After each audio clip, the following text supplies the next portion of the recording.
आधी रात का वक्त कैस्पियन सागर का बिल्कुल शांत और ठंडा पानी, जहां चारों तरफ दूर दूर तक सिर्फ खामोशी का सन्नाटा पसरा हुआ था।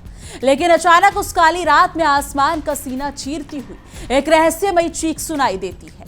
एक अनजाना बिना पायलट वाला आत्मघाती ड्रोन हवा को चीरता हुआ आता है और सीधे जाकर टकराता है एक ईरानी कारोबारी जहाज से, जो जोरदार धमाका, चारों तरफ बारूद का धुआं, आग की भयावह लपटें और समुद्र के पानी में तैरती एक बेगुनाह नाविक की लाश, किसी को अंदाजा भी नहीं था। 25 जुलाई की उस मनहूस रात कैस्पियन सागर में गिरा वो एक अकेला बम पूरी दुनिया को एक तीसरे महायुद्ध के खूनी मुहाने पर लाकर खड़ा कर देगा। नमस्कार दोस्तों, आप देख रहे हैं बैटल ग्राउंड और मैं हूं आपके साथ तान्या। नमस्कार, मेरा नाम भावना सुखीजा है। बिल्कुल तान्या, सही कहा आपने। वो महज एक जहाज पर हमला नहीं था, वो एक ऐसा सीक्रेट धमाका था जिसने तेहरान से लेकर कीव और वॉशिंगटन तक के पूरे सैन्य हेडक्वार्टर में हड़कंप मचा दिया। एक खौफनाक हमले के ठीक बाद पर्दे के पीछे एक ऐसा खतरनाक मिलिट्री ऑपरेशन शुरू होता है जिसकी भनक दुनिया की किसी मीडिया को नहीं थी। ईरान के मिसाइल साइलों खुल चुके हैं, उनके सबसे खतरनाक शाहिद ड्रोन और बैलिस्टिक मिसाइलों का रुख एक ऐसे मुल्क की तरफ कर दिया गया था जो अमेरिका की गोद में बैठकर इतरा रहा था। टारगेट लॉक हो चुके थे, उंगलियां रेड बटन पर थी, बस कुछ ही सेकंड का फासला था और 3 पूरे शहर राख के ढेर में तब्दील होने वाले थे। लेकिन भावना, फिर अचानक ऐसा क्या हुआ कि आखिरी वक्त पर 2 लाल बटन दबाने से रोक दिया गया? क्या था वो रहस्यमयी फोन कॉल जिसने उस खूनी तबाही को आखिरी सेकंड में टाल दिया? कीव के हुक्मरानों ने ऐसा कौन सा माफीनामा भेजा कि ईरान ने अपनी मिसाइलों का मुंह तो मोड़ लिया, लेकिन अपनी उंगली ट्रिगर से नहीं हटाई? आज हम इस पूरे रहस्य का पर्दाफाश करने जा रहे हैं। यूक्रेन का दावा है कि 25 जुलाई का वो हमला महज एक गलती थी, लेकिन तेहरान इस बचकाने दावे को कचरे के डब्बे में फेंक चुका है। और जब इस पूरे फसाद की जड़ में जाकर देखें तो पीछे वही अमेरिका खड़ा नजर आता है जो मुंह में राम, बगल में छुरी रखकर पूरी दुनिया को बारूद के ढेर पर धकेलने में सबसे आगे रहता है। इसे कहते हैं 100 चूहे खाकर बिल्ली हज को चली, और ये कहावत आज अमेरिका पर बिल्कुल सटीक बैठती है। जो अमेरिका खुद को दुनिया का सबसे बड़ा मसीहा बताता है, उसी ने यूक्रेन के हाथ में ऐसा आत्मघाती हथियार थमा दिया जो अब बेगुनाहों की जान ले रही। लेकिन ईरान ने भी साफ कह दिया कि वो दूध का जला छाछ भी फूक फूक कर पीता है। ईरान अब यूक्रेन की किसी झूठी हमदर्दी पर रत्ती भर भी भरोसा करने के लिए तैयार नहीं। आइए अब आपको बताते हैं कि कैस्पियन सागर की उस खौफनाक रात से लेकर ईरान के 3 ठिकानों पर हमले के सीक्रेट प्लान की पूरी इनसाइड स्टोरी। भावना, जरा उस घटना के परत दर परत सच को समझिए। कैस्पियन सागर में 25 जुलाई को हुए उस विवादित ड्रोन हमले के बाद ईरान और यूक्रेन के बीच किस तरह की कूटनीतिक और सैन्य रस्साकशी देखी गई है। यानी कि अगर यहाँ पर देखा जाए, खुद ईरान के विदेश मंत्रालय यानी कि इस्माइल बगेई ने साफ कहा कि ईरान अब ये देखना चाहता है कि यूक्रेन अपने दावों के पक्ष में क्या व्यापारिक और ठोस कदम उठाता है। यानी कि एक रिपोर्ट के सामने आया कि बयान दर्शाता है कि तेहरान अब केवल कागजी बातों और कोरी हमदर्दी से बहलाने वाला नहीं है। बिल्कुल तान्या, और जब ईरानी समाचार एजेंसी के संवाददाता ने विदेश मंत्रालय के प्रवक्ता इस्माइल बगाई से वो सबसे चुभने वाला सवाल पूछा कि क्या ये दोनों देशों के विदेश मंत्रियों की फोन पर हुई लंबी बातचीत और यूक्रेन द्वारा दी गई सफाई से ईरान संतुष्ट है, तो इसके जवाब में बगाई ने कूटनीतिक कड़वाहट को छुपाए बिना साफ कह दिया कि यूक्रेनी अधिकारियों ने लगातार और बार बार यही राग अलापा है कि ये सैन्य कार्रवाई जानबूझकर नहीं की गई। यूक्रेन का दावा है कि उनके ड्रोन ने दिशा भटक कर या गलत पहचान के कारण ईरानी जहाज को गलती से निशाना बना लिया। लेकिन यहाँ काट की हांडी बार बार नहीं चढ़ती। प्रवक्ता इस्माइल बगेई ने इस पूरे मामले से पर्दा उठाते हुए आगे बताया कि यूक्रेनी हुक्मरानों ने ईरान के विदेश मंत्री के साथ सीधे फोन पर संवाद के दौरान भी और बाद में भी भेजे गए आधिकारिक संदेशों में भी इसी बात पर सबसे ज्यादा जोर दिया था कि ये कदम किसी दुर्भावना से नहीं उठाया गया था। लेकिन बगाई ने कड़े तेवर ये चीख कर बता रहे थे कि ईरान के पास ऐसे अकाड्य जमीनी और डिजिटल सबूत मौजूद है जो यूक्रेन की इस गलती वाली सफाई का पूरी तरह से जनाजा निकाल देते हैं। सही कहा तान्या। तेहरान के मुताबिक यूक्रेन का यह तर्क कि हमला अनजाने में हुआ एक बहुत बड़ा और सफेद झूठ है।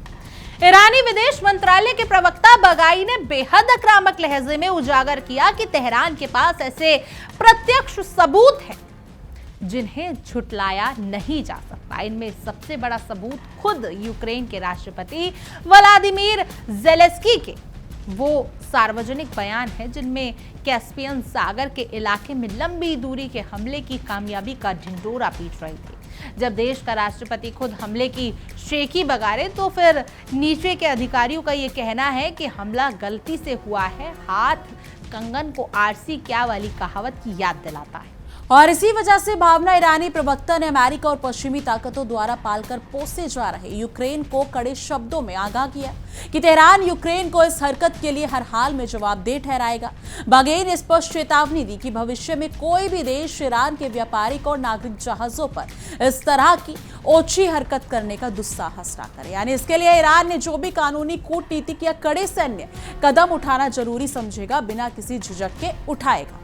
इस पूरे विवाद की टाइमलाइन तो देखिए, तो 29 जुलाई का दिन सबसे अहम था जब ईरान ने आधिकारिक और कूटनीतिक चैनलों के जरिए यूक्रेन के सामने अपने हुए नुकसान की पूरी भरपाई और भारी जुर्माने की मांग रखी थी।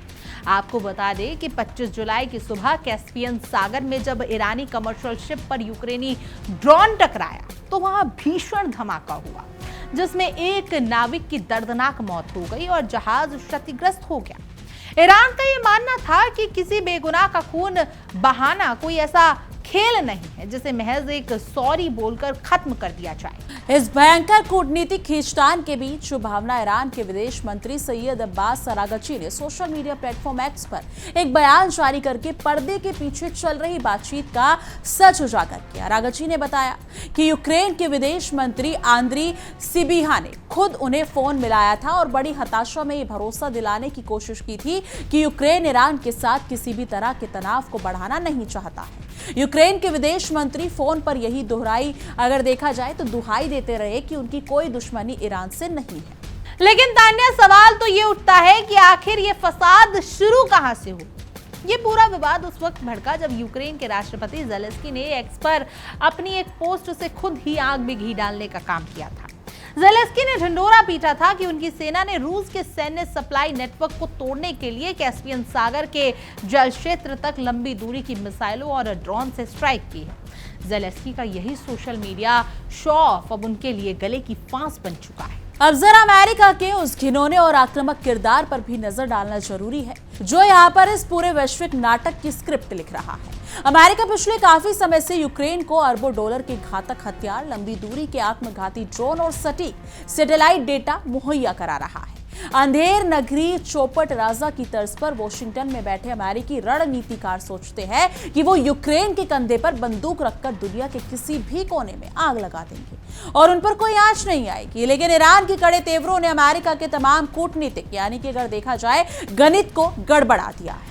अमेरिका की ये पुरानी फितरत रही है कि वो पहले खुद दूरदराज के इलाकों में जंग की चिंगारी सुलगाता है और जब मामला बेकाबू होने लगता है तो खुद निर्दोष बनकर कूटनीति का मसीहा बनने का नाटक रचता है। अंधजल गंगरी छलकत जाए की तरह अमेरिकी हथियारों के दम पर उछलने वाले यूक्रेनी कप्तानों ने कैस्पियन सागर में ईरानी जहाज को निशाना तो बना लिया, लेकिन जब तेहरान ने अपनी मिसाइलों का मुंह कीव की तरफ मोड़ा तो वॉशिंगटन और कीव दोनों के पसीने छूट गए।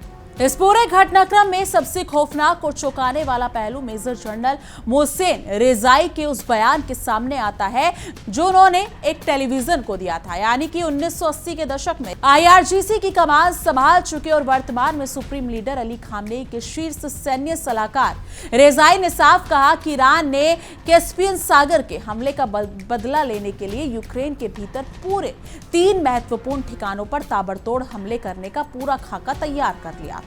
मोहसिन रेजाई के खुलासे ने तो तान्या पूरी दुनिया की नींदें उड़ा दी। रेजाई के मुताबिक ईरान की सेना ने इन 3 ठिकानों को नस्ताबूद करने के लिए अपने सबसे खतरनाक हथियारों को तैनात कर दिया था।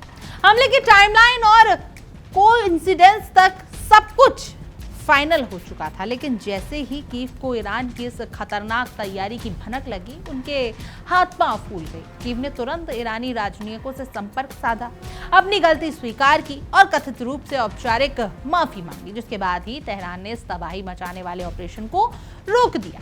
मेजर जनरल रेजाई ने इस खुलासे से ये बात साफ हो जाती है कि ईरान सैन्य क्षमता कितनी खतरनाक है। ईरान ने जिन 3 ठिकानों को चुना था वो यूक्रेन के लिए बेहद रणनीतिक माने जाते हैं। अगर वो हमले हो जाते तो यूक्रेन युद्ध का दायरा पलक झपकते ही पूर्वी यूरोप से निकलकर मध्य पूर्व तक फैल जाता। यानी काट की हांडी बार बार नहीं चढ़ती। कीव अगर ये सोच रहा था कि वो हमला करके आसानी से मुकर जाएगा तो ये उसकी बहुत बड़ी गलतफहमी थी। लेकिन अब यहाँ पर यह देखना होगा कि ईरान ने उसका ये वहम एक ही झटके में कैसे दूर किया। ईरान द्वारा यूक्रेन में 3 ठिकानों पर जवाबी कार्रवाई की तैयारी करना यह साबित करता है कि तेहरान अब अपनी राष्ट्रीय सुरक्षा से जुड़े मसलों पर किसी से नहीं डरता। हालांकि यूक्रेन की ओर से माफी मांगने के बाद तेहरान ने अपनी मिसाइलों के बटन रोककर कूटनीतिक संयम का परिचय जरूर दिया, लेकिन साथ ही उसने ये भी संदेश दे दिया कि उसका ये संयम कोई कमजोरी नहीं है।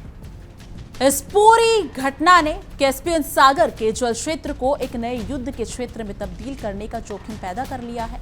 कैस्पियन सागर हमेशा से एक ऐसा इलाका रहा है जहां पड़ोसी देश शांतिपूर्ण समुद्री व्यापार करते आए हैं, लेकिन यूक्रेन द्वारा इस शांत पानी में आत्मघाती ड्रोन भेजकर ईरानी जहाज पर हमला करना इस बात का सबूत है कि वॉशिंगटन के उकसावे में आकर कीव अब अंतर्राष्ट्रीय जलमार्गों की सुरक्षा को भी ताक पर रख रहा है। ईरान के विदेश मंत्री अराक्ची और यूक्रेन के आंद्री सिबिहा की बातचीत भले ही कूटनीतिक शब्दों में ढकी छिपी रही हो, लेकिन तेहरान का रुख अंदर से पूरी तरीके से सख्त है। ईरान अच्छी तरीके से जानता है कि पश्चिमी देश और अमेरिका मुंह में राम और बगल में छुरी रखने में माहिर है। यही वजह है कि फोन कॉल पर मिली सफाई के बावजूद तेहरान ने अपने सैन्य दस्तकों को स्टैंड बाय मोड पर ही रखा हुआ है। ज़ेलेंस्की द्वारा एक्स पर की गई उस पोस्ट ने यूक्रेन की कूटनीति का छिल्लापन अगर देखा जाए तो उजागर कर दिया है। बिना परिणाम सोचे कैस्पियन सागर के जहाजों पर हमलों का श्रेय लेने की होड़ में ज़ेलेंस्की ने एक ऐसे देश को अपना दुश्मन बना लिया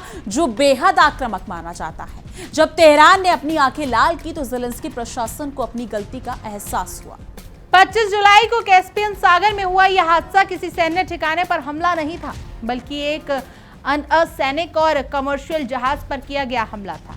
एक निहत्थे व्यापारी जहाज पर ड्रोन दागकर नाविक की हत्या करना अंतर्राष्ट्रीय समुद्री कानूनों का सीधा उल्लंघन है। ईरान ने इसी आधार पर यूक्रेन को पूरी दुनिया के सामने कटघरे में लाकर खड़ा कर दिया है। और अमेरिका जो पूरी दुनिया में मानवाधिकारों का ढोंग रचता है, वो यूक्रेन द्वारा किए गए इस हमले पर पूरी तरह दृढ़ राष्ट्र बना हुआ है और बैठा है। यानी कि अमेरिका की खामोशी ये साबित करती है कि अगर हमला उनके विरोधियों पर हो तो उनके लिए कानून कोई मायने नहीं रखता।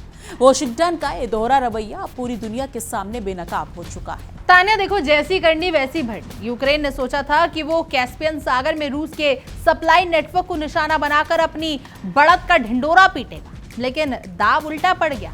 ईरानी जहाज के क्षतिग्रस्त होने के बाद तेहरान ने जिस तरीके से आक्रामक पलटवार की रणनीति बनाई, उससे यूक्रेन को समझ आ गया कि आग से खेलना कितना खतरनाक हो सकता है। ईरानी विदेश मंत्रालय के प्रवक्ता इस्माइल बागेई ने ये 2 टुक टिप्पणी की कि ईरान यूक्रेन के व्यापारी को ठोस कदमों का इंतजार कर रहा है। ये इशारा करती है कि भावना कि तेहरान अब केवल बयानों से चुप नहीं होगा। ईरान चाहता है कि यूक्रेन इस हमले की पूरी जांच करे, दोषी कमांडर पर कार्रवाई करे और आधिकारिक रूप से तेहरान को भारी मुआवजा दे। 29 जुलाई को ईरान द्वारा की गई आर्थिक क्षतिपूर्ति और मुआवजे की मांग ने यूक्रेन की वित्तीय हालत को भी मुश्किल में डाल दिया है। पहले से ही पश्चिमी देशों की बीक पर चल रहा यूक्रेन अब ईरान के नुकसान की भरपाई कैसे करेगा, ये कीव के लिए बड़ा सिरदर्द बन चुका है। लेकिन तेहरान ने साफ कर दिया है कि अगर मुआवजा नहीं मिला तो उसका नतीजा गंभीर होगा। इस पूरे तनाव ने सवाल खड़ा कर दिया कि क्या रूस यूक्रेन युद्ध अब यूरोप की सीमाओं को लांघकर पूरे मध्य पूर्व को अपनी चपेट में लेने वाला है। अगर ईरान ने अपने रोके गए उन 3 हमलों को अंजाम दे दिया होता तो दुनिया भर के तेल बाजारों और समुद्री व्यापार में ऐसा भूचाल आता कि अमेरिका और यूरोप की अर्थव्यवस्थाएं ताश के पत्तों की तरह ढह जाती। अमेरिका के पेंटागन और वॉशिंगटन के कूटनीतिज्ञ भी इस बात को भली भांति समझते हैं कि ईरान के साथ सीधी दुश्मनी मोल लेना इस वक्त उनके लिए कितना आत्मघाती साबित हो सकता है। अमेरिका भले ही पर्दे के पीछे से यूक्रेन को भड़का रहा हो, लेकिन वो भी नहीं चाहता कि ईरान सीधे तौर पर इस युद्ध में अपनी पूरी सैन्य ताकत के साथ कूद पड़े। 100 सुनार की एक लुहार की वाले अंदाज में ईरान की सैन्य कमान ने जिस तरह से यूक्रेन के 3 ठिकानों को चिन्हित करके स्ट्राइक की तैयारी की थी, उसने कीव के पूरे रक्षा मंत्रालय को हिलाकर रख दिया। यानी कि यूक्रेन को समझ आ गया कि ईरान के पास ऐसी मिसाइलें और ड्रोन है जो यूक्रेन के किसी भी कोने को तबाह कर सकते हैं। बिल्कुल सही कहा। ईरान के विदेश मंत्री सैयद अब्बास अराक्ची का यह कहना है कि यूक्रेन तनाव नहीं चाहता। यह दर्शाता है कि फोन कॉल पर यूक्रेन के कूटनीतिक किस कदर मिन्नतें कर रहे हैं, लेकिन कूटनीति की दुनिया में केवल बातों से जख्म नहीं भरा करते। ईरान ने यह स्पष्ट कर दिया है कि उसकी सेना की उंगलियां ट्रिगर पर ही रहेंगी। कैस्पियन सागर की भूगोलिक स्थिति ईरान और रूस दोनों के लिए बेहद रणनीतिक मानी जाती है। ये जलमार्ग दोनों देशों के बीच व्यापार की जीवन रेखा है। यूक्रेन ने अमेरिका की शह पर इसी जीवन रेखा को काटने की साजिश रची थी, लेकिन ईरान ने अपने सख्त स्टैंड से ये बता दिया कि कैस्पियन सागर में किसी की भी दादागिरी नहीं चलेगी। चोर की दाढ़ी में तिनका। यूक्रेनी हुक्मरानों का पहले एक्स पर हमले की ड्रींगे हाँकना और फिर ईरान के कड़े तेवर देखते ही फोन करके गलती से हुआ हमला बताना उनकी घटिया कूटनीति को उजागर करता है। अगर यूक्रेन वास्तव में जिम्मेदार देश होता तो वो बिना तेहरान की धमकी के खुद ही इस हादसे की जांच का ऐलान करता। ईरान के सुप्रीम लीडर अली खामनेई के वरिष्ठ सलाहकार मेजर जनरल मोहसेन रेजाई का एक इंटरव्यू में आकर ये बड़ा खुलासा करना कोई साधारण बात नहीं है। इसका सीधा अर्थ ये है कि तेहरान की शीर्ष नेतृत्व ने यूक्रेन को अंतिम चेतावनी देने के लिए ही इस सैन्य गुप्त योजना को सार्वजनिक करने का फैसला किया है। अमेरिका जो हर बात में नैतिकता का पाठ पढ़ाता है, उसने 25 जुलाई के इस हमले के मारे गए निर्दोष ईरानी नाविक के परिवार के लिए एक शब्द भी संवेदना का नहीं कहा। अमेरिका का ये रवैया चेहरा साबित करता है कि उसके लिए केवल वही इंसान मायने रखते हैं जो उसके इशारों पर नाचते हैं। ईरान के विदेश मंत्रालय के प्रवक्ता इस्माइल बागेई ने अपने बयानों में साफ कहा है कि ईरान एक जिम्मेदार राष्ट्र होने के नाते कूटनीतिक रास्तों को एक ऐसा मौका दे रहा है, लेकिन इसका मतलब ये बिल्कुल नहीं निकाला जाना चाहिए कि तेहरान की सैन्य शक्ति कमजोर पड़ गई। 29 जुलाई की क्षतिपूर्ण मांग पत्र के बाद कीव में भारी हलचल है। यूक्रेन जानता है कि अगर उसने ईरान की मांगों को ठुकराया तो कैस्पियन सागर में उसके और उसके सहयोगियों के जहाजों के लिए रास्ता पूरी तरीके से असुरक्षित हो जाएगा, क्योंकि उस पूरे इलाके में ईरान का वर्चस्व है। एक तो चोरी, ऊपर से सीना चोरी। यूक्रेन शुरुआत में इसी अंदाज में काम कर रहा था, लेकिन जब ईरान ने अपनी बैलिस्टिक मिसाइल प्रणालियों को यूक्रेन के 3 ठिकानों की तरफ लॉक किया तो कीव की सारी सीना चोरी हवा हो गई और उसे बैकडोर में वापस मांगनी पड़ी। इस पूरे विवाद का असर केवल ईरान और यूक्रेन तक सीमित नहीं रहने वाला। अगर ये तनाव बढ़ता है तो कैस्पियन सागर से सटे अन्य देश भी इसी लपटे में आ सकते हैं। यही वजह है कि पूरे क्षेत्र के देश ईरान के इस कड़े रुख और यूक्रेन की इस बेवकूफाना हरकत पर नजर बनाए हुए हैं। वॉशिंगटन के उकसावे पर नाच रहे यूक्रेन को अभी अच्छी तरह समझना होगा कि वो एक साथ कई मोर्चे पर दुश्मनी मोल लेकर अपना ही विनाश आमंत्रित कर रहा है।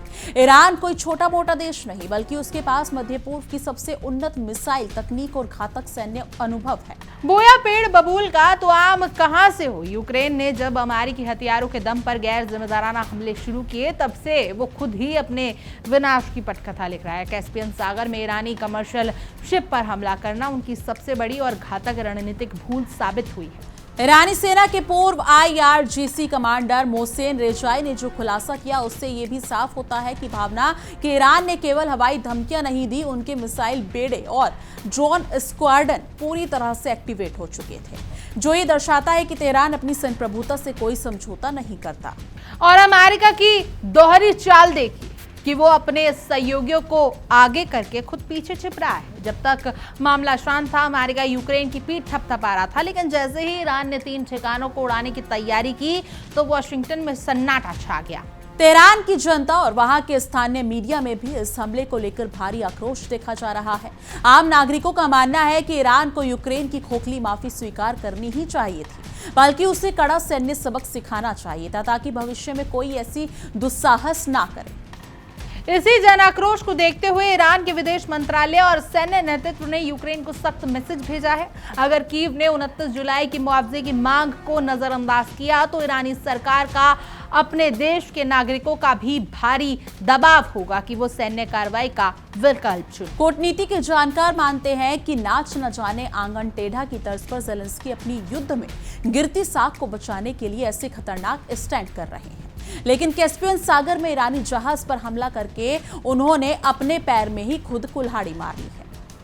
सच तो ये है तान्या, और अब यूक्रेन के पास रास्ता बहुत संकरा है। एक तरफ अमेरिका उसे जंग जारी रखने का दबाव बना रहा है, तो दूसरी तरफ ईरान जैसा देश सख्त अल्टीमेटम दे चुका है। यूक्रेन इस वक्त भारी असमंजस और डर के साए में जी रहा है। ईरान के विदेश मंत्री अब्बास अरागची ने साफ कर दिया है कि वो फोन पर हुई यानी कि उनकी जो फोन पर बातचीत हुई थी उस मामले को उन्होंने अभी तक खत्म नहीं होते देखा है। यानी कि कूटनीतिक रिश्तों में जब बेगुनाहों का खून बहता है तो उसका हिसाब औपचारिक जांच और मुआवजे के जरिए ही चुकाया जाता है। अगर यूक्रेन अपनी अकड़ में रहा और अमेरिका के कहने पर टामाटोल की नीति अपनाता रहा तो ईरान अपने स्थगित किए गए उस सैन्य ऑपरेशन को कभी भी दोबारा शुरू कर सकता है। तेहरान की मिसाइलों के टारगेट कोऑर्डिनेशन आज भी बदले नहीं गए, लेकिन आखिर में यही कहा जाएगा कुल मिलाकर अगर देखा जाए तो कैस्पियन सागर में 25 जुलाई को ईरानी कारोबारी जहाज पर हुआ वो आत्मघाती ड्रोन हमला महज कोई इत्तेफाक या गलती नहीं था, बल्कि वो अमेरिका के उकसावे में आकर यूक्रेन द्वारा किया गया एक बहुत बड़ा सैन्य दुस्साहस था।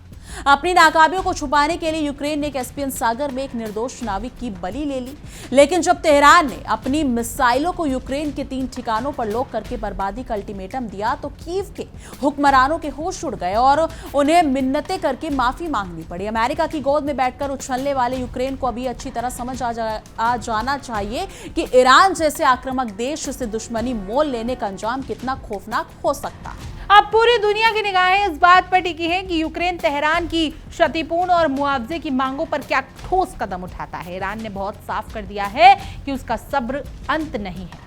उसने अपनी 3 ठिकानों वाले मिलिट्री ऑपरेशन को सिर्फ रोका है, रद्द नहीं किया। अगर यूक्रेन ने अपने दावों को साबित नहीं किया और नुकसान की भरपाई नहीं की तो कैस्पियन सागर की लहरों से उठी ये चिंगारी यूक्रेन के भीतर ऐसा खूनी तांडव मचाएंगी जिसकी गूंज वाशिंगटन न सुनाई देगी। तेहरान का ये ट्रिगर पर रखा हाथ ये गवाही दे रहा है कि अमेरिका और उसके प्यादों की दादागिरी अब ज्यादा दिनों तक चलने वाली नहीं है। खैर, आपकी इस पूरी खबर पर क्या कुछ राय है, इस रिपोर्ट पर आप क्या कुछ कहना चाहेंगे, हमें कमेंट करें और जरूर बताएं। और तमाम देश और दुनिया की खबरों के लिए आप देखते रहिए इंडिया डेली 24/7 और हमारा बेहद खास शो बैटल ग्राउंड। देखिए इंडिया डेली 24/7 अब आपकी स्मार्ट टीवी पर। इंडिया डेली मौजूद है सभी डिजिटल प्लेटफॉर्म पर लाइव और लगातार। इंडिया डेली 24/7 हर दिन राष्ट्र को समर्पित।